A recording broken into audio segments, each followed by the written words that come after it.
Hey, just wanted to take a moment and show how I was running my map relocation kit here. I was having some trouble finding online how other people would run it, so I just figured I would show what I had figured out. So if you're having a lot of map issues like me, I'd initially bought this Holley Sniper, which is pinned different than the traditional LS9. Had talked to Holley, they said it was the same, everything was the same about it. Same linear and offset. Turns out the pinning is different, and I've just had a lot of issues with it. So this is the third time I've had the intake manifold off. I really don't want to do it again. So instead of dealing with anything more, any other codes, I just decided to relocate it. That way, if I do have to change another one, it won't be an issue. So I went ahead and got a stock LS9 or ZR1 map sensor.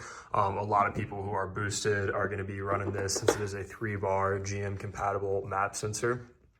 So the way I did it is I went ahead and got this relocation block here from DMS. This right here is the relocation block for a LS3, LS9, the 3-bar map sensor style from GM. And that style is pretty close to a 3/8 inch barb, which you're gonna need to know for the rest of this. So the way I decided to get it back to where my map sensor actually connects on the back of my intake manifold back here is I got a 3/8 inch, which is the size of the barb, like I mentioned, that's roughly the size of the traditional map sensor.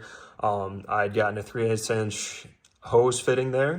And that's got a 1/8 MPT, which just fits for this DMS block here. It just screws in right there. I just covered it with a bit of heat shrink right here that you can see just to make it black because it was a copper fitting. Like I said, I just used a bit of this, put it on there, and they got it nice and tight just so it was black and matched everything as well. Went ahead and put a hose, clamped that on, and then that hose is run back here. And all that will get attached to the back of the intake manifold, but it's just right here. That's going to go where the map sensor traditionally is.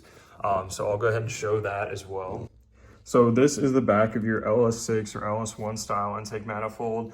So what I went ahead and did is I probably could have gotten L for here, but all I had was this T line around. This is a 3/8 inch fitting. And then what I went ahead and did is it fits pretty well right in.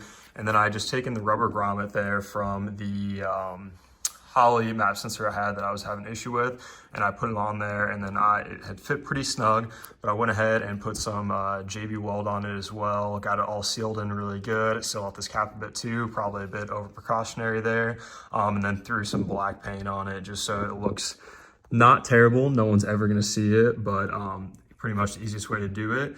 And then that hose that we had running from that fitting from our map relocation is just going to go right into here. So basically coming out from where your map sensor would traditionally plug into, coming off of what you should have here is an L. I just had a T line around, and then we'll go from here into that hose back to the map sensor. And as you can see here, this just fits directly on. This is a stock LS9 LSA map sensor. I just peeled off the sticker to give more of a cleaner look in my engine bay here, but we'll just get that fit right in just like you would on the back of your intake manifold traditionally, and then we can get it tightened up in here. And then as far as for the mount itself, it did not come with a nut for the second one here because this is just a mounting location. I'll try and highlight it with a picture attached on the video here, but I just had this extra bracket here because I have these LS7 coil packs and nothing was being used for this bracket, so I put it right on there. You can really mount it anywhere in your engine bay if you have somewhere. I didn't want to cut or do any drilling, so this was kind of the perfect place. Now, as far as for actually plugging in this map sensor, you're going to have one of two issues. If you are just running a LS1 style fitting, this is going to be too short, so you're going to need to get an extension.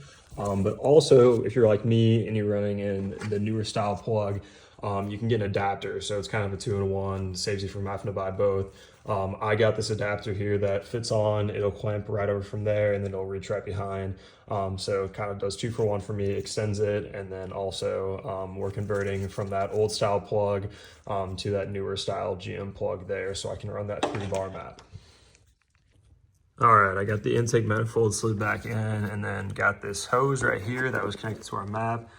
And there's our barb fitting back there. So I'm gonna go ahead and get that connected now.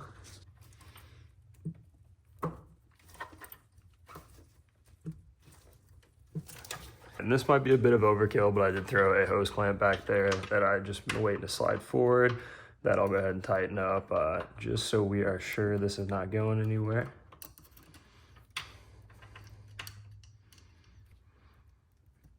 All right, and there you go. You have got your map now relocated to the side. It is still plugged right back in there.